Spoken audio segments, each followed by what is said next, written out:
दोस्तों, study with अनु में मैं अनु आपका स्वागत करती हूँ। कैसे हैं आप सब? आई होप आप सब स्वस्थ होंगे, मस्त होंगे और अपनी पढ़ाई लिखाई में व्यस्त होंगे। तो चलिए कर लेते हैं अपना प्रैक्टिस सेट फिर से। तो आज है अपना आपका प्रैक्टिस सेट ये पॉलिटिकल साइंस का। तो प्रैक्टिस सेट की सीरीज़ आपकी बराबर से चल रही है। एक बुक हम फिनिश कर चुके हैं और दूसरी बुक हम कल से स्टार्ट कर चुके हैं। तो कल हमने पहला टॉपिक कंप्लीट कर लिया था, आज सेकेंड टॉपिक करेंगे और अगर समय रहा तो हम थर्ड नंबर टॉपिक भी कर लेंगे। तो वो डिपेंड करता है कि कितने क्वेश्चन है एक टॉपिक पे। तो मैं पहले से देख के नहीं रखती हूँ कि कितने क्वेश्चन है और जो उसी से मैं कराती जाती हूँ और मुझे पता देखते जाते हैं हम कि कितने क्वेश्चन आ रहे हैं। ठीक है, तो वीडियो तभी ख़त्म होगा, आपको पता है क्लास तभी ख़त्म होती है जब हमारा एक टॉपिक ख़त्म हो जाता है। तो अगर हम दूसरा उठाएंगे भी तो आधे घंटे से नीचे का तो वीडियो नहीं मिलने वाला है आपको, ये बात याद रखिएगा, क्योंकि जितने ज़्यादा क्वेश्चंस करेंगे समय कम है। तो इसलिए हमें ज़्यादा से ज़्यादा बुक्स कंप्लीट करनी है। मैं जितने ज़्यादा करा सकती हूँ आपको प्रैक्टिस सेट में उतना करा रही हूँ। तो एक ख़त्म हो चुका है, आप देख ही चुके हो। मैंने जैसे वादा किया था मैं अपने वादे को निभा रही हूँ। तो मैंने एक बुक ख़त्म करा दी है प्रैक्टिस सेट की और दूसरी शुरू कर दी है। तो अगर आपने इससे पहले के वीडियोस नहीं देखे तो आप वो देख सकते हो, आपको प्लेलिस्ट में सब कुछ मिल जाएगा। तो मैंने प्लेलिस्ट में डिस्क्रिप्शन बॉक्स में आपको लिंक दे रखा है, उसमें प्लेलिस्ट दे रखी है और नाम है पॉलिटिकल साइंस प्रैक्टिस सेट नाम से। ठीक है, इसी तरीके से हिस्ट्री का भी प्रैक्टिस सेट है। तो ऐसा नहीं मैंने किया है कि एक बुक का मैंने अलग प्लेलिस्ट बनाया दूसरी बुक का अलग, नहीं। तो मैंने क्या किया है, पॉलिटिकल साइंस प्रैक्टिस सेट के नाम से आपको प्लेलिस्ट बनाई है। उसी में आपके 1 बाय 1 जो भी बुक्स आती जाएगी प्रैक्टिस सेट की वो सारी एक साथ आपको मिल जाएगी। ठीक है, तो एक बुक जो अभी हम करा चुके हैं वो भी आपको पूरी मिल जाएगी और ये दूसरी शुरू हो रही है तो ये भी उसी में ही मिलेगी आपको। तो हौच पौच नहीं होगा, सब एक के बाद एक हो रहा है। तो ऐसा नहीं है कि एक बुक का पहले मिल जाएगा दूसरी बुक का बाद में, ऐसा नहीं होगा। सब एक साथ आपको जैसे जैसे मैं आपको कराती जा रही हूँ वैसे वैसे आपको उसमें प्रोवाइड होता जाएगा। तो आप वहाँ से देख सकते हो, प्रैक्टिस अपनी कर सकते हो। ठीक है, तो चलिए शुरू करते हैं। समय वेस्ट नहीं करते, ज़्यादा बातें नहीं करते हैं, समय है नहीं हमारे पास में। ठीक है, चलिए स्टार्ट करें। स्टार्ट करने से पहले अगर आप मेरे चैनल यानी स्टडी विद आज पेन कर लेते हैं, चेन स्टडी विद एनु बाद में लिखेंगे। चलो तो अगर आप मेरे चैनल यानी स्टडी विद एनु में नए हैं तो स्टडी विद एनु को सब्सक्राइब कर लीजिए और बेल आइकन को कर लीजिए प्रेस, ताकि मेरे द्वारा जितना भी कंटेंट प्रोवाइड कराया जा रहा है वो सारा का सारा ईजिली आपको मिल सके। ठीक है, तो आपको ढूंढना कुछ नहीं है, बस वीडियो में जाना है। हर वीडियो के डिस्क्रिप्शन बॉक्स में आपको सारे लिंक्स मिल जाएंगे, तो आपको कुछ ढूंढने की ज़रूरत नहीं है। बस वीडियो खोलिए, वीडियो के नीचे आप डिस्क्रिप्शन बॉक्स को खोलिए, उसको ओपन करोगे और जैसे ही ओपन करोगे सारे लिंक आपको मिल जाने वाले हैं। ठीक है, चलिए बाय बाय। बाय बाय मतलब बातों से बाय बाय करते हैं और शुरू करते हैं अपनी क्लास को। तो भारतीय संविधान में मौलिक एवं अन्य लोकतांत्रिक अधिकार आज हमें पढ़ने हैं, तो हम स्टार्ट कर रहे हैं। तो पहला क्वेश्चन है हमारा, निम्नलिखित में से कौन सा अनुच्छेद और उसका प्रावधान बेमेल है? तो अनुच्छेद 23 कह रहा है कि मानव के दुर्व्यापार और बलात्श्रम का निषेध। ठीक है, अनुच्छेद 25 कह रहा है कि विवेक और स्वतंत्र व्यवसाय की स्वतंत्रता, धर्म अपनाना और उसका प्रचार प्रसार करना। अनुच्छेद 26 कह रहा है किसी विशेष धर्म को बढ़ावा देने के लिए करों का भुगतान करने की आज़ादी। और अनुच्छेद 29 कह रहा है कि अल्पसंख्यकों के हितों का संरक्षण। तो यहाँ पर सी वाला आपका रॉन्ग है। तो भारतीय संविधान के अनुच्छेद 26 के अंतर्गत धार्मिक कार्यों के प्रबंध की स्वतंत्रता दी गई है और ये स्वतंत्रता व्यक्तियों को नहीं बल्कि धार्मिक संप्रदायों को दी गई है। ठीक है, नेक्स्ट क्वेश्चन है, भारतीय संविधान में नागरिकों को निम्नलिखित में से कौन से अधिकार दिए गए हैं जिससे उन्हें देश में निष्पक्ष विचारण की सुविधा प्राप्त होना सुनिश्चित होता है? तो किसी भी व्यक्ति को एक ही अपराध के लिए एक से अधिक बार दंडित किया जा सकता है? तो नहीं, ऐसा नहीं होता है, एक से अधिक बार दंडित नहीं किया जाएगा। किसी भी विधि में भूतलक्षी प्रभाव से किसी कृत्य को अवैध विधि विरुद्ध नहीं घोषित किया जाएगा। ठीक है, और किसी भी व्यक्ति को स्वयं के विरुद्ध साक्ष्य प्रस्तुत करने के लिए नहीं कहा जाएगा। तो आपका यहाँ पे आंसर सही होगा 2 और 3। ठीक है, तो पहला वाला जैसे कि मैंने बताया कि एक व्यक्ति को एक अपराध के लिए एक ही बार दंड दिया जाएगा। तो भारतीय संविधान में अनुच्छेद 20 अपराधों के लिए दोष सिद्धि के संबंध में संरक्षण प्रदान करता है। किसी भी व्यक्ति को एक ही अपराध के लिए एक से अधिक बार अभियोजित और दंडित नहीं किया जाएगा। किसी व्यक्ति को किसी अपराध के लिए तब तक दोष सिद्ध नहीं किया जाएगा जब तक कि उसने कोई ऐसा कार्य नहीं किया है जो उस कार्य को करते समय लागू किसी विधि के अधीन अपराध है। विधानमंडल को भूतलक्षी या कार्योत्तर दंडिक विधि बनाने से निषिद्ध किया गया है और किसी भी व्यक्ति को स्वयं के विरुद्ध साक्ष्य प्रस्तुत करने के लिए नहीं कहा जाएगा। नेक्स्ट है, संविधान के अंतर्गत भारतीय नागरिकों को निम्नलिखित में से कौन सी स्वतंत्रता प्राप्त नहीं है? तो भाषण और अभिव्यक्ति की स्वतंत्रता प्राप्त है, संघ व समुदाय बनाने की स्वतंत्रता प्राप्त है, देश के किसी भी भाग में निवास करने की स्वतंत्रता प्राप्त है। तो ये सारी ही प्राप्त है। तो भारतीय नागरिकों को अनुच्छेद 19 के तहत 6 प्रकार की स्वतंत्रता प्राप्त है। 19(1)(a) में विचार अभिव्यक्ति की स्वतंत्रता है। 19(1)(b) में शांतिपूर्ण शस्त्र रहित सम्मेलन की स्वतंत्रता है। 19(1)(c) में संगठन बनाने और सहकारी संस्था स्थापित करने की स्वतंत्रता है। 19(1)(d) में भारत में कहीं भी आने जाने की स्वतंत्रता है। 19(1)(e) में भारत में कहीं भी निवास करने और बस जाने की स्वतंत्रता है। 19(1)(g) में कोई भी पेशा और व्यवसाय चुनने की स्वतंत्रता है। अनुच्छेद 15, 16, 19, 29, 30 केवल भारतीयों को प्राप्त है, बाकी अनुच्छेद विदेशी और भारतीय दोनों को प्राप्त है। ठीक है, नेक्स्ट, मौलिक रूप से भारतीय संविधान के द्वारा कितने मौलिक अधिकारों को मान्यता दी गई है? तो भैया कितने मौलिक अधिकार हैं आपके? तो कितने मौलिक अधिकार हैं हमारे? 7 मौलिक अधिकार है। ठीक है, तो मौलिक रूप से भारतीय संविधान में 7 मूल अधिकार प्रदान किए गए हैं। समता का अधिकार जो कि अनुच्छेद 14 से 18 में है। स्वतंत्रता का अधिकार 19 से 22 में है। शोषण के विरुद्ध अधिकार 23-24 में है। धर्म की स्वतंत्रता का अधिकार 25 से 28 में है। संस्कृति और शिक्षा संबंधी अधिकार अनुच्छेद 19-30 में है। संपत्ति का अधिकार अनुच्छेद 31 में है और संवैधानिक उपचारों का अधिकार अनुच्छेद 32 में है। तो हालांकि संपत्ति के अधिकार को 44वें संविधान संशोधन अधिनियम 1978 के द्वारा मूल अधिकारों की सूची से हटा दिया गया और इसे संविधान के भाग 12 में अनुच्छेद 300 क के तहत कानूनी अधिकार बना दिया गया है। ठीक है, वर्तमान में 6 मूल अधिकार हैं आपके, पहले कितने थे? 7 थे। नेक्स्ट है, संवैधानिक उपचारों के अधिकार को किसने हमारे संविधान की हृदय और आत्मा कहा है? तो ये कहा है डॉक्टर B.R. अम्बेडकर ने। तो अनुच्छेद 32 में डॉक्टर B.R. अम्बेडकर ने संवैधानिक उपचार के अधिकार को हृदय और आत्मा कहकर पुकारा। सर्वोच्च न्यायालय अनुच्छेद 32 और उच्च न्यायालय अनुच्छेद 226 के तहत में रिट जारी कर सकते हैं। नेक्स्ट है, निम्न में से किन परिस्थितियों में किसी मौलिक अधिकार का हनन नहीं हो रहा है? किसी राज्य का कोई नेता दूसरे राज्य के लोगों को काम करने से रोक रहा है। किसी जनसमूह को दिल्ली में तेलुगु माध्यम के स्कूल को खोलने की अनुमति नहीं दी जा रही है। सरकार सशस्त्र बलों में कार्यरत किसी अधिकारी को पदोन्नति नहीं कर रही क्योंकि वो अधिकार महिला है। 15 साल का बच्चा कालीन के कारखाने में मजदूरी कर रहा है। तो भैया यही है। ठीक है, तो भारतीय संविधान का अनुच्छेद 24 कहता है कि 14 वर्ष से कम उम्र के किसी भी बच्चे को किसी कारखाने या खदान में काम करने के लिए नियोजित नहीं किया जाएगा। ये अनुच्छेद बिना किसी अपवाद के किसी भी खतरनाक उद्योग या कारखानों या खदानों में 14 वर्ष से कम उम्र के बच्चों के रोजगार पर रोक लगाता है।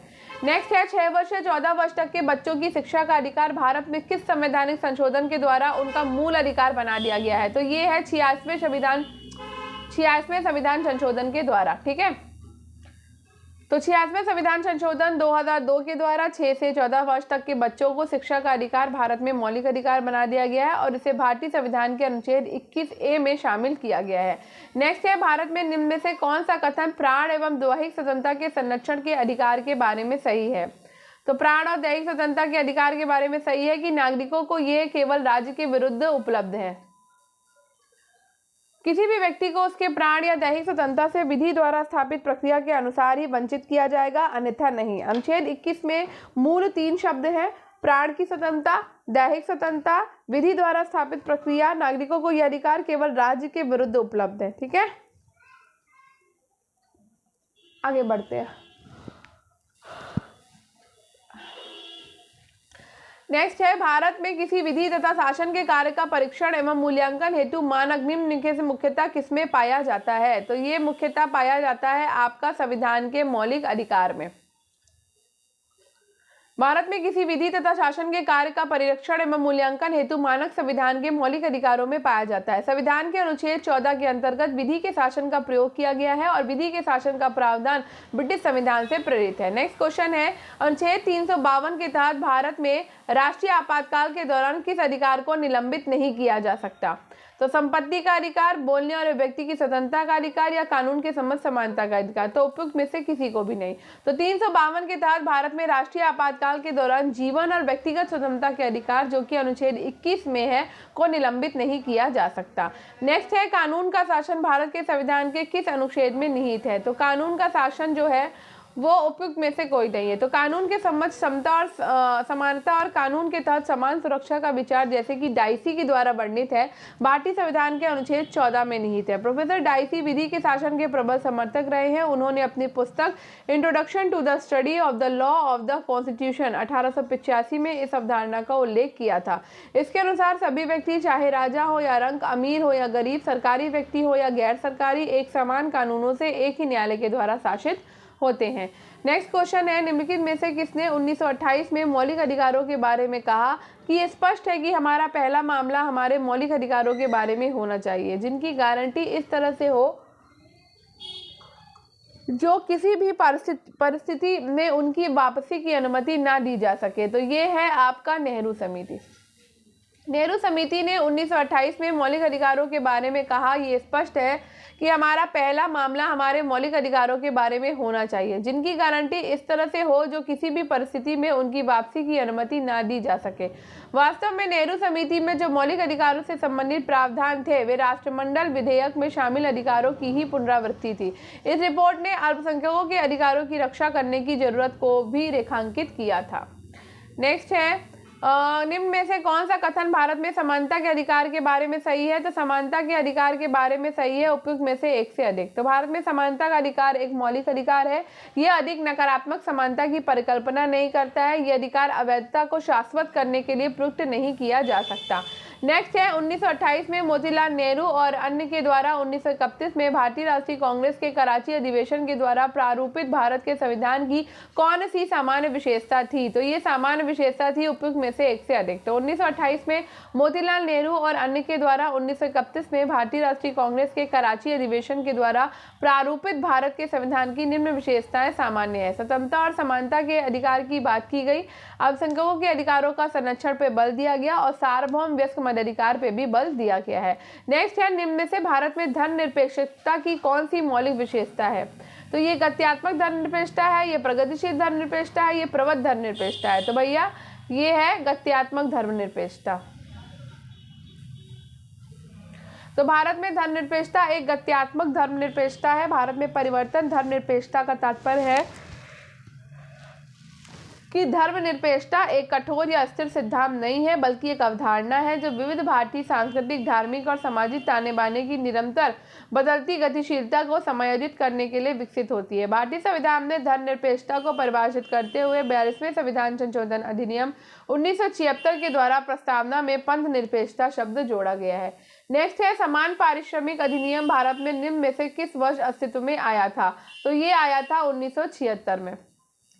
तो ये समान पारिश्रमिक अधिनियम 1976 में पारित किया गया और ये अधिनियम पुरुष और महिला श्रमिकों को समान प्रकृति के काम के लिए समान वेतन के भुगतान और स्थानांतरण, प्रशिक्षण और पदोन्नति आदि के मामलों में महिला कर्मचारियों के खिलाफ भेदभाव नहीं करने का प्रावधान करता है। ठीक है, नेक्स्ट है, सूचना का अधिकार लागू करने वाला विश्व का पहला देश था। तो सूचना का अधिकार लागू करने वाला विश्व का पहला देश था स्वीडन। सूचना का अधिकार लागू करने वाला विश्व का पहला देश स्वीडन था। स्वीडन ने ये कानून 1766 में अपना लिया। ये कानून प्रेस की स्वतंत्रता स्थापित करता है जिसमें सरकार, न्यायालयों और संसद के बारे में सामग्री को छापने और प्रसारित करने की स्वतंत्रता शामिल है। स्वीडन के संविधान का हिस्सा बनने वाला ये कानून मानता है कि प्रेस की स्वतंत्रता सूचना तक पहुंच पर निर्भर है और कहता है कि इस उद्देश्य के लिए सभी अभिलेखागारों तक मुफ्त पहुंच की अनुमति दी जानी चाहिए। नेक्स्ट है, निवारक निरोध कानून के तहत किसे गिरफ्तार किया जा सकता है? तो निवारक निरोध कानून के तहत संदेह के आधार पर किसी भी नागरिक को गिरफ्तार किया जा सकता है। निवारक निरोध कानून के तहत किसी भी व्यक्ति को केवल इस संदेह के आधार पर पुलिस हिरासत में रखा जाता है कि वे कोई आपराधिक कार्य कर सकते हैं या समाज को हानि पहुंचा सकते हैं। निवारक निरोध का अर्थ है किसी व्यक्ति को न्यायालय के द्वारा विचारण एवं दोष सिद्धि के बिना हिरासत में लेना। इसका उद्देश्य किसी व्यक्ति को पूर्व अपराध के लिए दंडित करना नहीं है बल्कि उसे निकट भविष्य में अपराध करने से रोकना है। नेक्स्ट है, कानून के शासन का सिद्धांत किसके द्वारा प्रतिपादित किया गया? तो कानून के शासन का सिद्धांत जो है वो डाइसी के द्वारा प्रतिपादित किया गया है। कानून के शासन का सिद्धांत ब्रिटिश न्यायविद A.V. डाइसी ने किया। A.V. डाइसी का मानना है कि विधि के समक्ष समता का विचार विधि के शासन के सिद्धांत का मूल तत्व है। विधि के समक्ष समता का तात्पर्य कि कोई व्यक्ति अमीर, गरीब, ऊंचा नीचा, अधिकारी, गैर अधिकारी कानून के ऊपर नहीं है। नेक्स्ट है, सूचना का स्वतंत्रता अधिनियम बना। तो सूचना का स्वतंत्रता अधिनियम कब बना है भाई? तो सूचना का स्वतंत्रता अधिनियम बना है 2002 में। तो सूचना की स्वतंत्रता अधिनियम 2002 में पारित किया गया। इसने आगे चलकर 2005 में सूचना के अधिकार अधिनियम का रूप ले लिया।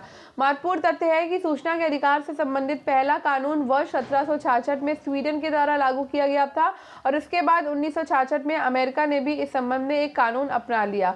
1990 आते आते सूचना के अधिकार से संबंधित कानून लागू करने वाले देशों की संख्या बढ़कर 13 हो गई थी। सूचना के अधिकार अधिनियम के प्रावधानों के तहत भारत का कोई भी नागरिक किसी भी सरकारी प्राधिकरण से सूचना प्राप्त करने हेतु अनुरोध कर सकता है और ये सूचना 30 दिनों के अंदर उपलब्ध कराई जाने की व्यवस्था की गई है। यदि मांगी गई सूचना जीवन और व्यक्तिगत स्वतंत्रता से संबंधित है तो ऐसी सूचना को 48 घंटे के भीतर ही उपलब्ध कराने का प्रावधान है। नेक्स्ट है सूचना का अधिकार अधिनियम को भारतीय संसद के द्वारा पारित किया गया वर्ष। तो ये पारित किया गया वर्ष कब है? तो पारित किया गया वर्ष है आपका 2005। ठीक है, तो 12 मई 2005 को सूचना का अधिकार अधिनियम पारित किया गया था। 12 जून 2005 को राष्ट्रपति की स्वीकृति मिली और 15 जून 2005 को इसे लागू किया गया। सूचना का अधिकार भारत में है, तो सूचना का अधिकार भारत में एक मूल अधिकार है। ठीक है, तो सूचना का अधिकार भैया मूल अधिकार है। तो हमारा मूल अधिकार है सूचना का अधिकार। तो सूचना का अधिकार भारतीय संविधान के अनुच्छेद 19(1) के तहत मौलिक अधिकार है। 1976 में राजनारायण बनाम उत्तर प्रदेश राज्य मामले में सुप्रीम कोर्ट ने फैसला सुनाया कि सूचना के अधिकार को अनुच्छेद 19 के तहत एक मौलिक अधिकार माना जाएगा। सुप्रीम कोर्ट ने कहा कि भारतीय लोकतंत्र में जनता मालिक है और उसे सरकार के कामकाज के बारे में जानने का अधिकार है। नेक्स्ट है भारत के लोगों के लिए निम्नलिखित में से कौन सा एक लोकतांत्रिक अधिकार है? तो उपयुक्त में से एक से अधिक। तो जीवन का अधिकार, स्वतंत्रता का अधिकार, एक निर्वाचित सरकार पाने का अधिकार। तो लोकतांत्रिक अधिकार नागरिकों को दी जाने वाली बुनियादी स्वतंत्रताएं हैं। इनमें मतदान करने, अभिव्यक्ति की आज़ादी, शांतिपूर्ण ढंग से इकट्ठा होने और जानकारी हासिल करने का अधिकार आदि शामिल है। लोकतांत्रिक अधिकारों से सरकार में व्यक्तिगत भागीदारी और प्रतिनिधित्व सुनिश्चित होता है। ये अधिकार समानता, न्याय और कानून के शासन को बढ़ावा देते हैं। भारत का संविधान 6 मौलिक अधिकार समता, स्वतंत्रता, शोषण के विरुद्ध अधिकार, धर्म की स्वतंत्रता, संस्कृति और शिक्षा संबंधी तथा संवैधानिक उपचारों का अधिकार प्रदान करता है। नेक्स्ट है किसी देश में लोकतांत्रिक अधिकारों का बुनियादी लक्षण निम्नलिखित में से कौन है? तो लोकतांत्रिक बुनियादों अधिकारी लक्षण है उपयुक्त में से एक से अधिक। तो किसी राष्ट्र में लोकतांत्रिक अधिकारों के बुनियादी लक्षण को संवैधानिक गारंटी तथा न्यायिक संरक्षण के रूप में देख सकते हैं। उदाहरण के लिए भारत में नागरिकों के मूल अधिकारों का उल्लेख संविधान में मिलता है। संविधान अनुच्छेद 32 के तहत इस बात की गारंटी देता है कि किसी भी नागरिक के मूल अधिकार का उल्लंघन नहीं किया जाएगा तथा इन प्रावधानों का संरक्षण न्यायपालिका के माध्यम से किया जाता है। नेक्स्ट है लोगों को लोकतांत्रिक अधिकार क्यों चाहिए? तो लोगों को लोकतांत्रिक अधिकार उपयुक्त में से एक से अधिक है। तो लोगों को लोकतांत्रिक अधिकार सरकार की जातियों से रक्षा के लिए चाहिए, अधिकतम सीमा तक अपने व्यक्तित्व के विकास के लिए चाहिए और लोकतांत्रिक परिवेश के जीवन का आनंद लेने के लिए चाहिए। तो लोकतंत्र में अधिकार एक गारंटी का काम करते हैं। लोकतंत्र में अधिकारों की आवश्यकता कुछ वजहों से है। लोकतंत्र को बनाए रखने के लिए, सरकार की जातियों से सुरक्षा के लिए, प्रत्येक नागरिक को अधिकतम सीमा तक अपने व्यक्तित्व के विकास के लिए, अल्पसंख्यकों को समान व्यवहार और बहुसंख्यकों से कोई खतरा नहीं होने की गारंटी देने के लिए और जाति, धर्म या लिंग की परवाह किए बिना नागरिकों को समान अधिकारों की गारंटी देने के लिए। मौलिक कर्तव्यों को किस समिति की सिफारिश पर संविधान में जोड़ा गया? तो मौलिक कर्तव्यों को स्वर्ण सिंह समिति की सिफारिश पर जोड़ा गया है। ठीक है, तो भारत के संविधान के आरंभ में नागरिकों के लिए मूल कर्तव्यों का उल्लेख नहीं था। इसे 1976 में कांग्रेस के द्वारा गठित सरदार स्वर्ण सिंह समिति की संस्तुति के आधार पर 42वें संविधान संशोधन 1976 के द्वारा जोड़ा गया। वर्तमान में अनुच्छेद 51 क के अंतर्गत मौलिक कर्तव्य की कुल संख्या 11 है। 11वां मूल कर्तव्य अनुच्छेद 51 क ट के तहत 86वें संविधान संशोधन 2002 के द्वारा जोड़ा गया है। निम्नलिखित में से किसका संबंध परमादेश से है? तो न्यायालय ये देखता है कि कोई पदाधिकारी अपने विधिक कर्तव्य पूरा नहीं कर रहा है और किसी व्यक्ति के अधिकार का अतिक्रमण कर रहा है।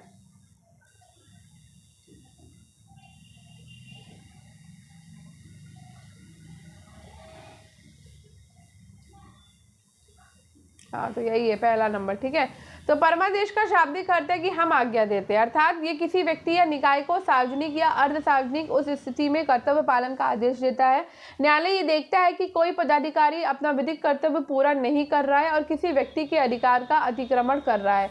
कालीन के निर्माण के कारखाने में 13 वर्ष के बच्चे को कार्य करने की स्थिति में निम्नलिखित में से किस मूलभूत अधिकार का उल्लंघन होता है? तो ये होता है शोषण के विरुद्ध अधिकार। संविधान के अनुच्छेद 23 और 24 सभी व्यक्तियों को शोषण के विरुद्ध अधिकार देते हैं। अनुच्छेद 23 मानव के दुर्व्यापार और बालाश्रम पर प्रतिबंध लगाता है। वहीं अनुच्छेद 24 14 वर्ष से कम आयु के किसी बालक को कारखानों, खानों आदि में नियोजन या किसी परिसंकट में नियोजन के कार्य का प्रतिषेध करता है। नेक्स्ट है, किसी भी व्यक्ति को उसके जीवन या व्यक्तिगत संविधान स्वाधीनता से वंचित नहीं किया जाना चाहिए। ये प्रावधान भारतीय संविधान के किस अनुच्छेद के द्वारा कहा गया? तो ये अनुच्छेद 21 के द्वारा कहा गया। अनुच्छेद 21 व्यक्ति के प्राण एवं दैहिक स्वतंत्रता से संबंधित है। अनुच्छेद 21 के अनुसार किसी व्यक्ति को उसके प्राण या दैहिक स्वतंत्रता से विधि द्वारा स्थापित प्रक्रिया के अनुसार ही वंचित किया जाएगा, अन्यथा नहीं। अनुच्छेद 18 उपाधियों के अंतर से संबंधित है। अनुच्छेद 16 सार्वजनिक रोजगार के मामलों में अवसर की समानता से संबंधित है। अनुच्छेद 25 लोक व्यवस्था, सदाचार और स्वास्थ्य के अधीन रहते हुए सभी व्यक्तियों को अंतःकरण की स्वतंत्रता का और धर्म को अबाध्य रूप से मानने, आचरण करने और प्रचार करने की स्वतंत्रता देता है। नेक्स्ट है, मौलिक अधिकारों को लागू करने की शक्ति किसके पास है? तो मौलिक अधिकारों को लागू करने की शक्ति आपकी उच्चतम और उच्च न्यायालय के पास है। ठीक है, तो संविधान के भाग 3 से संबंधित मूल अधिकारों को लागू करने की शक्ति अनुच्छेद 32 के अधीन सर्वोच्च न्यायालय और अनुच्छेद 226 के अंतर्गत उच्च न्यायालय को प्राप्त है। मूल अधिकारों को लागू करने के लिए उच्चतम न्यायालय और उच्च न्यायालय के द्वारा 5 प्रकार की रिट जारी की जाती है: बंदी, प्रत्यक्षीकरण, परमादेश, उत्प्रेषण, प्रतिषेध और अधिकार प्रक्षा। नेक्स्ट है, संवैधानिक उपचारों के अधिकार को किसने हमारे संविधान की हृदय और आत्मा कहा? तो ये कहा है डॉक्टर भीमराव अंबेडकर ने। ठीक है, अनुच्छेद 32 में डॉक्टर BR अंबेडकर ने संवैधानिक उपचारों के अधिकार को हमारे संविधान का हृदय और आत्मा कहकर पुकारा। सर्वोच्च न्यायालय अनुच्छेद 32 और उच्च न्यायालय अनुच्छेद 226 के तहत मूल अधिकारों की रक्षा के लिए 5 प्रकार की रिट जारी कर सकते हैं। निम्नलिखित में से कौन सा मौलिक अधिकार नहीं है? तो समानता का अधिकार है, शोषण के विरुद्ध अधिकार है, संपत्ति का अधिकार है, धार्मिक स्वतंत्रता का अधिकार है। संपत्ति का अधिकार नहीं है, सॉरी, धार्मिक स्वतंत्रता का अधिकार है। ठीक है, संपत्ति का अधिकार मौलिक अधिकार नहीं है, अब हटा दिया गया है। 1978 में जनता पार्टी की सरकार ने 44वें संविधान संशोधन के द्वारा संपत्ति के अधिकार को मौलिक अधिकार की सूची से निकाल दिया था और संविधान के अनुच्छेद 300 का के अंतर्गत उसे एक सामान्य कानूनी अधिकार बना दिया है। नेक्स्ट है, किसी कारखाने या खानों में कार्य करने के लिए न्यूनतम स्वीकार आयु क्या है? तो भैया न्यूनतम स्वीकार आयु है 14 वर्ष। तो संविधान के अनुसार 14 वर्ष से कम आयु के बच्चों को किसी कारखाने, खदान या अन्य किसी खतरनाक काम में नियोजित नहीं किया जाएगा। इस प्रकार बाल श्रम को अवैध बनाकर और शिक्षा को बच्चों का मौलिक अधिकार बनाकर शोषण के विरुद्ध संवैधानिक अधिकार को और अर्थपूर्ण बनाया गया है। नेक्स्ट है, अवैध ढंग से हिरासत में लिए व्यक्ति को रिहा करने के लिए अदालतों के द्वारा जारी की रिट कौन सी है? तो ये रिट है बंदी प्रत्यक्षीकरण। ठीक है, तो अवैध ढंग से हिरासत में लिए गए व्यक्ति को रिहा करने के लिए अदालतों के द्वारा बंदी प्रत्यक्षीकरण रिट जारी की जाती है। अनुच्छेद 32 के तहत सुप्रीम कोर्ट और अनुच्छेद 226 के तहत हाई कोर्ट बंदी प्रत्यक्षीकरण, परमादेश, उत्प्रेषण, प्रतिषेध और अधिकार प्रक्षा रिटें जारी करते हैं। नेक्स्ट है, अनुच्छेद 14 के अनुसार कौन किसी भी व्यक्ति को कानून के सम्मत समानता या भारतीय भूभाग के भीतर कानूनों के समान संरक्षण से इनकार नहीं करेगा? तो ये आपका राज्य नहीं करेगा। ठीक है, तो अनुच्छेद 14 के अनुसार राज्य किसी व्यक्ति को भारतीय राज्य क्षेत्र में विधि के सम्मत समानता और विधियों के समान संरक्षण से वंचित नहीं करेगा। नेक्स्ट है, शोषण के खिलाफ अधिकार का उल्लेख संविधान के किस अनुच्छेद में किया गया है? तो 23 और 24 में किया गया है। ठीक है, नेक्स्ट है, मैं सीधे से टिक्की नहीं लगा रही हूँ। संविधान में कौन से भाग में मूलभूत अधिकारों के बारे में जानकारी मिलती है? तो मूलभूत अधिकारों के बारे में जानकारी भाग 3 में मिलती है। ठीक है, संविधान के भाग 3 में नागरिकों को 7 मूल अधिकार प्रदान किए गए थे, लेकिन वर्तमान में नागरिकों को 6 मूल अधिकार हैं: समता का अधिकार, स्वतंत्रता का अधिकार, शोषण के विरुद्ध अधिकार, धार्मिक स्वतंत्रता का अधिकार, संस्कृति शिक्षा का अधिकार और संवैधानिक उपचारों का अधिकार। समता का अधिकार 14 से 18 में है, स्वतंत्रता का अधिकार 19 से 22 में है, शोषण के विरुद्ध अधिकार 23-24 में है, धार्मिक स्वतंत्रता का अधिकार आपका 25 से 28 में है, संस्कृति और शिक्षा का अधिकार 29-30 में है और संवैधानिक उपचारों का अधिकार 32 में है। भारत के नागरिक कुल कितने मूलभूत अधिकार अनुभव करते हैं? तो वो अनुभव करते हैं 6 मूलभूत अधिकार। ठीक है, तो मूल अधिकारों में भारत के नागरिकों को 7 मूलभूत अधिकार प्राप्त है, लेकिन 44वें संविधान संशोधन के द्वारा संपत्ति के अधिकार को इस सूची से निकाल दिया गया और वर्तमान में 6 मौलिक अधिकार प्राप्त है। संपत्ति के अधिकार को अनुच्छेद 300 का के अंतर्गत कानूनी अधिकार बना दिया गया है। नेक्स्ट है, संविधान के अंतर्गत भारतीय नागरिक को निम्नलिखित में से कौन सी स्वतंत्रता प्राप्त नहीं है? तो भाषण और व्यक्ति की स्वतंत्रता प्राप्त है, संघ व समुदाय बनाने की स्वतंत्रता प्राप्त है, देश के किसी भी भाग में निवास करने की स्वतंत्रता भी प्राप्त है। तो इसमें से तो कोई भी नहीं है। तो भारतीय नागरिकों को अनुच्छेद 19 के तहत 6 प्रकार की स्वतंत्रता है।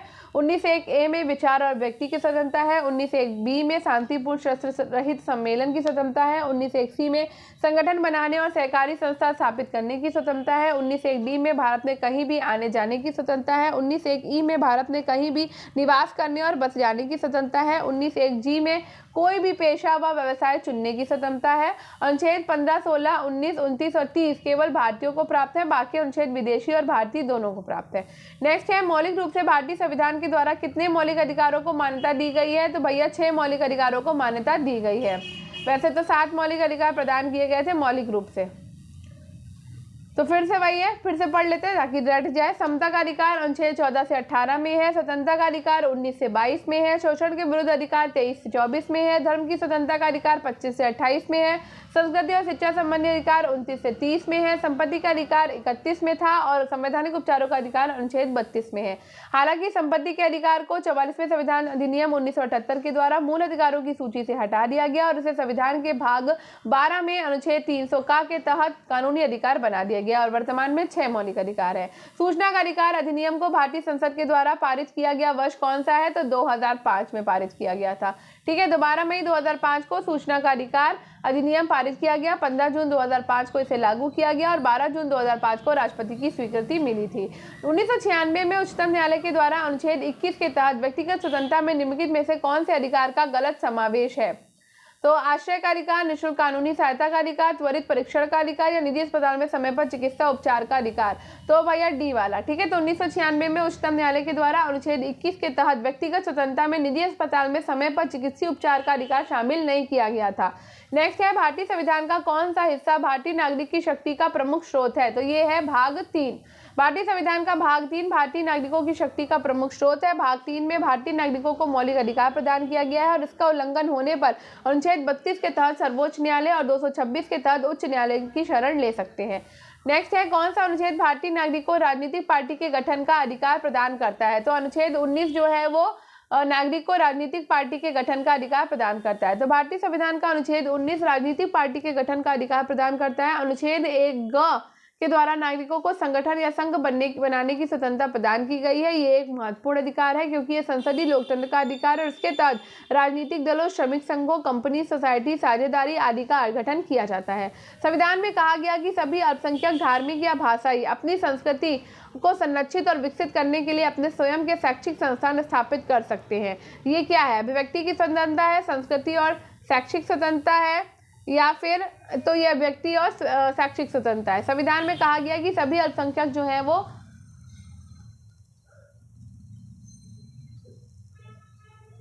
धार्मिक या भाषाई अपनी संस्कृति की संरक्षित और विकसित करने के लिए अपने स्वयं के शैक्षिक संस्थान स्थापित कर सकते हैं और यह अधिकार सांस्कृतिक और शैक्षिक अधिकार के अंतर्गत आता है, जिसके लिए भारतीय संविधान के अनुच्छेद 29 और 30 में प्रावधान किया गया। भारतीय संविधान में अल्पसंख्यक शब्द को परिभाषित नहीं किया गया है। भारतीय संविधान के समता के अधिकार के अंतर्गत निम्नलिखित में से कौन सा अनुच्छेद नहीं आता है? तो ये आपका अनुच्छेद 13 नहीं आता है। भारतीय संविधान के अनुच्छेद 14 से 18 तक समानता के अधिकार का वर्णन किया गया है। समता का अधिकार के अंतर्गत निम्न अधिकार शामिल है: कानून के समक्ष समानता एवं कानूनों के समान संरक्षण का अधिकार, धर्म, मूल, वंशी, जाति, लिंग या जन्मस्थान के आधार पर भेदभाव का निषेध, दुकानों, होटलों, कुओं, तालाबों, स्नान घाटों, सड़कों आदि में प्रवेश की समानता, रोजगार में अवसर की समानता, छुआछूत का अंत और उपाधियों का अंत। नेक्स्ट है, भारतीय संविधान में मूल अधिकारों के संदर्भ में निम्नलिखित में से कौन सा कथन सही नहीं है? तो सांस्कृतिक और शैक्षिक अधिकार मूल अधिकार है, वे पूर्णतः निरपेक्ष है, ये अधिकार न्याय संगत है। संपत्ति का अधिकार मूल अधिकार नहीं है। तो भैया ये क्या है? इसमें आपका बी वाला जो है वो नहीं है। तो मौलिक अधिकार हमारे अन्य अधिकारों से भिन्न है, जहां साधारण कानूनी अधिकारों को सुरक्षा देने और लागू करने के लिए साधारण कानूनों का सहारा लिया जाता है, वही मौलिक अधिकारों की गारंटी और उनकी सुरक्षा स्वयं संविधान करता है। हालांकि मौलिक अधिकार निरंकुश या असीमित अधिकार नहीं है। सरकार मौलिक अधिकारों के प्रयोग पर औचित्यपूर्ण प्रतिबंध लगा सकती है। ठीक है, तो ये पूर्णतः निरपेक्ष है। ठीक है, तो 48 नंबर वाला, भारतीय संविधान के किस संविधान संशोधन अधिनियम में शिक्षा के अधिकार को मौलिक अधिकार के रूप में जोड़ा गया है? तो ये 86वें को जोड़ा गया है। शिक्षा के अधिकार को 86वें संविधान संशोधन अधिनियम 2002 के द्वारा मौलिक अधिकार बनाया गया था और इसे 86वें संविधान संशोधन अधिनियम 2002 में अनुच्छेद 21A में जोड़ा गया, जो ये घोषणा करता है कि राज्य 6 से 14 वर्ष की आयु के सभी बच्चों को निःशुल्क और अनिवार्य शिक्षा प्रदान करेगा। इसके कार्यान्वयन के लिए संसद ने 2009 में बच्चों के निःशुल्क और अनिवार्य शिक्षा का अधिकार अधिनियमित पारित किया था। नेक्स्ट है, किसी भी तरह के छुआछूत को संवैधानिक रूप से गलत करार दिया गया है। यहाँ छुआछूत का अर्थ क्या है? तो यहाँ छुआछूत का मतलब कुछ खास जातियों के लोगों के शरीर को छूने से बचना है, या कथन दो, ये उन सारी सामाजिक मान्यताओं और आचरणों को भी गलत करार देता है जिसमें किसी खास जाति में जन्म लेने पर से लोगों की नीची नज़र से देखा जाता है। तो यहाँ पे कथन आपका 1 और 2 दोनों ही सही है। तो संविधान में अनुच्छेद 17 के अंतर्गत छुआछूत को संवैधानिक रूप से गलत करार दिया गया है। यहाँ छुआछूत का मतलब कुछ खास जातियों के लोगों के शरीर को छूने से बचना है। ये उन सारी सामाजिक मान्यताओं और आचरणों को भी गलत करार देता है जिसमें किसी खास जाति में जन्म लेने पर से लोगों को नीची नज़र से देखा जाता है। नेक्स्ट है, नीचे 2 व्यक्तित्व दिए गए हैं, एक को अभिकथन और दूसरे को कारण आर कहा गया है। तो अभिकथन कहता है कि हमारे संविधान निर्माता अल्पसंख्यकों के अधिकारों की लिखित गारंटी के लिए अधिक सचेत थे। कारण कह रहा है कि लोकतंत्र की कार्यपद्धति अपने आप में बहुसंख्यकों को ज़्यादा ताकत दे देती है। तो दिए गए विकल्प में से कौन सा सही है? तो यहाँ पर ए सही है। तो हमारा संविधान निर्माता अल्पसंख्यकों के अधिकारों की लिखित गारंटी के लिए अधिक सचेत थे क्योंकि लोकतंत्र की कार्यपद्धति अपने आप बहुसंख्यकों को ज़्यादा ताकत दे देती है। इन कथनों पर विचार करना है। तो संविधान अनेक दूसरे अधिकार भी देता है जो मौलिक अधिकार नहीं है। संपत्ति रखने का अधिकार मौलिक अधिकार है पर संवैधानिक अधिकार नहीं है। तो भैया कथन एक सही है और दूसरा गलत है ना। तो संविधान अनेक दूसरे अधिकार भी देता है जो मौलिक अधिकार नहीं है, जैसे संपत्ति रखने का अधिकार एक संवैधानिक अधिकार है लेकिन मौलिक अधिकार नहीं है। हालांकि 1978 से पहले संपत्ति का अधिकार एक मौलिक अधिकार था, लेकिन 1978 में जनता पार्टी की सरकार ने 44वें संविधान संशोधन के द्वारा संपत्ति के अधिकार को मौलिक अधिकार की सूची से निकाल दिया और संविधान के अनुच्छेद 300 क के अंतर्गत उसे एक सामान्य कानूनी अधिकार बना दिया है। नेक्स्ट क्वेश्चन है, कौन सा अधिकार अल्पसंख्यकों के प्रति विशेष है? तो एक सेकेंड, धार्मिक स्वतंत्रता का अधिकार नहीं है, स्वतंत्रता का अधिकार भी नहीं है, संवैधानिक उपचारों का अधिकार है। ठीक है, तो सांस्कृतिक और शैक्षिक अधिकार अनुच्छेद 29 से 30 में अल्पसंख्यकों के प्रति विशेष है। हमारा संविधान मानता है कि विविधता हमारे समाज की मजबूती है, अतः अल्पसंख्यकों का अपनी संस्कृति को बनाए रखने का अधिकार भी एक मौलिक अधिकार है। किसी समुदाय को केवल धर्म के आधार पर नहीं बल्कि भाषा और संस्कृति के आधार पर भी अल्पसंख्यक माना जाता है। नेक्स्ट है, कौन सा मौलिक अधिकार संविधान का हृदय और आत्मा कहलाता है? तो संस्कृति और शैक्षणिक अधिकार जो है वो, अच्छा इनमें से कोई नहीं है। तो संवैधानिक उपचारों का अधिकार, संवैधानिक उपचारों का अधिकार जो कि अनुच्छेद 32 है वो साधन है जिसके द्वारा मौलिक अधिकारों की रक्षा होती है और डॉक्टर अंबेडकर ने इस अधिकार को संविधान का हृदय और आत्मा की संज्ञा दी। इसके अंतर्गत हर नागरिक को यह अधिकार प्राप्त है कि वो अपने मौलिक अधिकारों के उल्लंघन किए जाने पर सीधे उच्च न्यायालय या फिर सर्वोच्च न्यायालय जा सकता है। नेक्स्ट है, शिक्षा का अधिकार RT जो 1 अप्रैल 2010 को प्रभाव में आया किस मौलिक अधिकार के अंतर्गत आता है? तो ये आता है आपके सांस्कृतिक और स्वतंत्रता के अधिकार के अंतर्गत। तो शिक्षा का अधिकार RT जो 1 अप्रैल 2010 को प्रभाव में आया, स्वतंत्रता का अधिकार 1922 के अंतर्गत आता है। यह अधिकार संविधान के अनुच्छेद 21(1)(a) के अंतर्गत मूल अधिकार के रूप में उल्लिखित है और 2 दिसंबर 2002 को संविधान में 86वें संविधान संशोधन के द्वारा इसके अनुच्छेद 21(a) के तहत शिक्षा को मौलिक अधिकार बना दिया गया। इसके तहत 6 साल से 14 साल तक के बच्चों के प्रत्येक बच्चे के लिए शिक्षा को मौलिक अधिकार के रूप में अंगीकृत किया गया है। नेक्स्ट है, निम्नलिखित में से किस लेख का उल्लेख संविधान के अनुच्छेद 32 में किया गया है? तो अनुच्छेद 32 में इसमें से तो कोई भी नहीं है। तो भारतीय संविधान के अनुच्छेद 32 और अनुच्छेद 226 के तहत क्रमशः सर्वोच्च न्यायालय और उच्च न्यायालय को प्रदान की गई संवैधानिक रिट की शक्ति को प्रदान करता है और इसका मतलब है कि मौलिक अधिकारों के उल्लंघन के मामले में पीड़ित पक्ष सर्वोच्च न्यायालय के साथ साथ अपने राज्य के हाईकोर्ट में भी संवैधानिक उपचार मांग सकता है। डॉक्टर अंबेडकर ने अनुच्छेद 32 को संविधान की आत्मा कहा है। मौलिक अधिकारों के हनन की उपस्थिति में सुप्रीम कोर्ट निम्नलिखित 5 प्रकार की रिटें जारी करता है: बंदी प्रत्यक्षीकरण, परमादेश, अधिकार पक्षा, उत्प्रेक्षा और प्रतिषेध। नेक्स्ट है, कौन सा अनुच्छेद राज्य को किसी भी नागरिक के विरुद्ध सिर्फ धर्म, नस्ल, जाति और लिंग के आधार पर भेदभाव करने से रोकता है? तो ये है आपका अनुच्छेद नंबर 15। ठीक है। तो भारतीय संविधान के भाग 3 में मौलिक अधिकारों का उल्लेख है। अनुच्छेद 15 में कहा गया है कि राज्य केवल धर्म, मूलवंश, जाति, लिंग, जन्म स्थान और इनमें से किसी आधार पर किसी भी नागरिक के साथ भेदभाव नहीं करेगा। इसका मतलब है कि सभी नागरिकों को समानता का अधिकार है और कोई भी सरकारी या निजी संस्था, संगठन, समुदाय या व्यक्ति किसी के साथ इन मानदंडों पर भेदभाव नहीं कर सकता।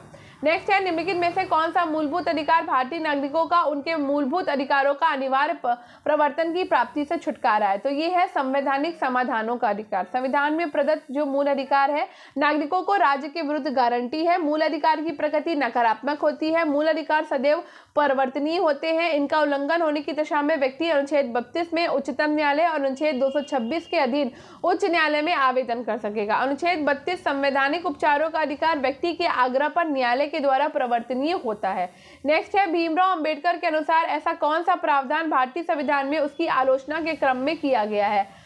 तो ये किया गया है आपका मूलाधिकार। ठीक है। तो भीमराव अंबेडकर के अनुसार कानून या विधि शासन का यंत्र एवं शासक तथा शासितों के संबंध, परंतु राज्य के विरुद्ध व्यक्ति के मूल अधिकार राज्य पर निर्बंधन एवं बाध्यकारी उपाय हैं। नेक्स्ट है, संविधान के किस अनुच्छेद के तहत अस्पृश्यता को समाप्त कर दिया गया? तो ये है अनुच्छेद आपका 17। ठीक है। तो समता के मूल अधिकार अनुच्छेद 14 से 18 के अधीन अनुच्छेद 17 में अस्पृश्यता के आचरण को निषिद्ध किया गया है।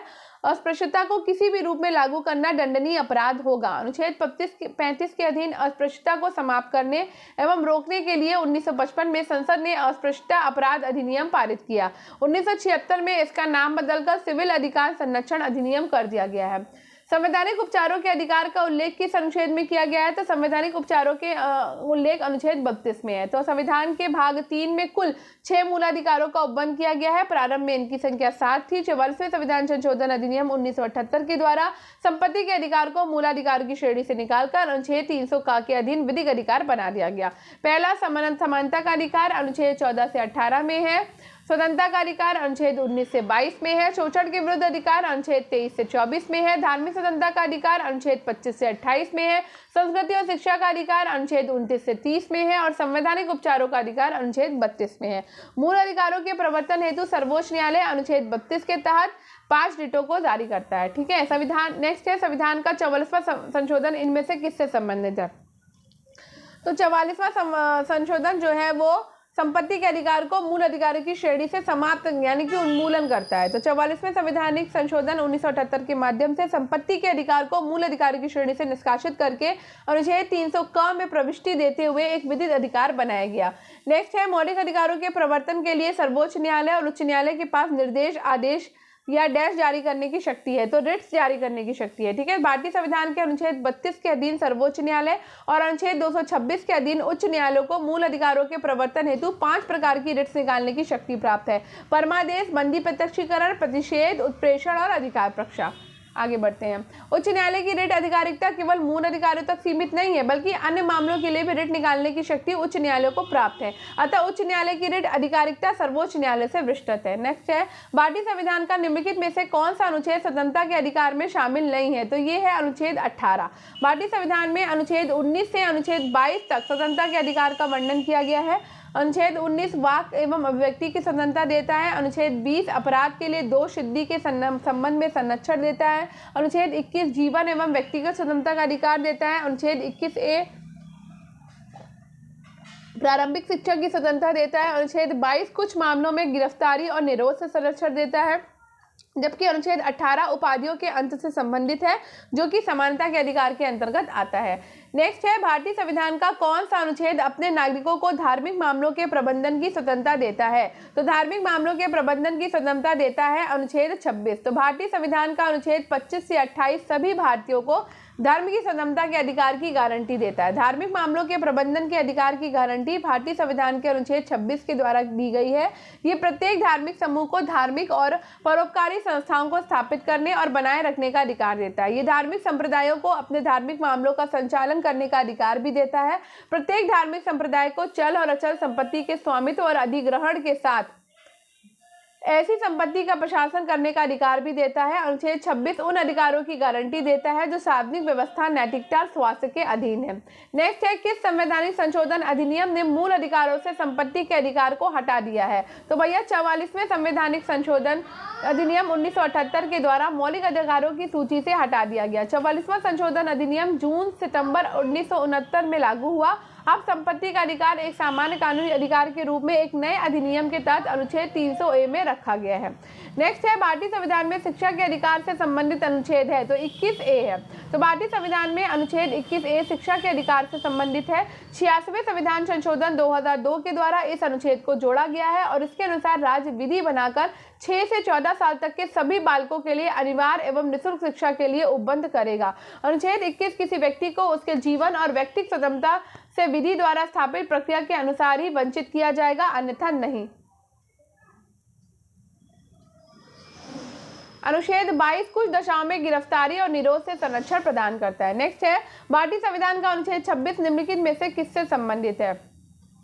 तो 26 जो है वो आपका संबंधित है धार्मिक कार्यों के प्रबंध की स्वतंत्रता से। तो भारतीय संविधान का अनुच्छेद 26 धार्मिक कार्यों के प्रबंध का अधिकार प्रदान करता है और इसके अनुसार सभी धार्मिक समुदायों या उनके वर्गों का निम्न अधिकार होगा: धार्मिक और दान के उद्देश्य के लिए संस्थाओं की स्थापना और उनको बनाए रखना, धार्मिक कार्यों का प्रबंध करना, चल और अचल संपत्ति के अर्जन का अधिकार करना, संपत्ति का विधि के अनुसार प्रशासन करना।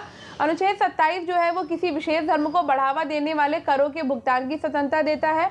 अनुच्छेद 19 अल्पसंख्यक वर्गों के हितों का संरक्षण करता है। अनुच्छेद 19 अभिव्यक्ति की स्वतंत्रता आदि के संबंध में कुछ अधिकारों का संरक्षण देता है।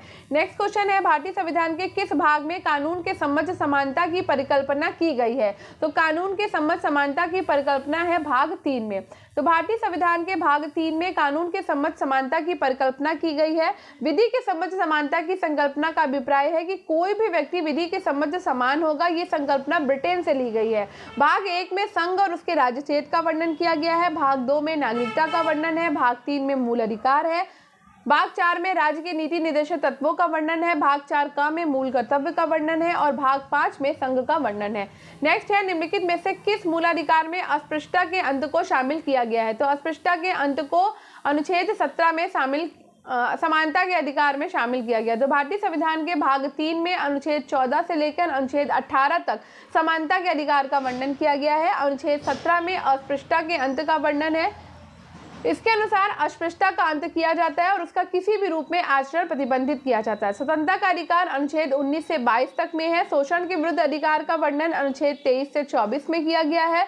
संवैधानिक उपचारों का अधिकार अनुच्छेद 32 में है। निम्न में से कौन सा अनुच्छेद मौलिक अधिकारों के अंतर्गत अपराधों के लिए सजा के संदर्भ में सुरक्षा की बात करता है? तो ये करता है अनुच्छेद 20। तो अनुच्छेद 20 मौलिक अधिकारों के अंतर्गत अपराधों के लिए सजा के संदर्भ में सुरक्षा की बात करता है। अनुच्छेद 22 में कुछ दशाओं में गिरफ्तारी और निरोध से संरक्षण का प्रावधान किया गया है। नेक्स्ट है, कौन सा मूल अधिकार भारत में मानवों के अवैध व्यापार को रोकता है? तो मानवों के अवैध व्यापार को रोकता है शोषण के विरुद्ध अधिकार।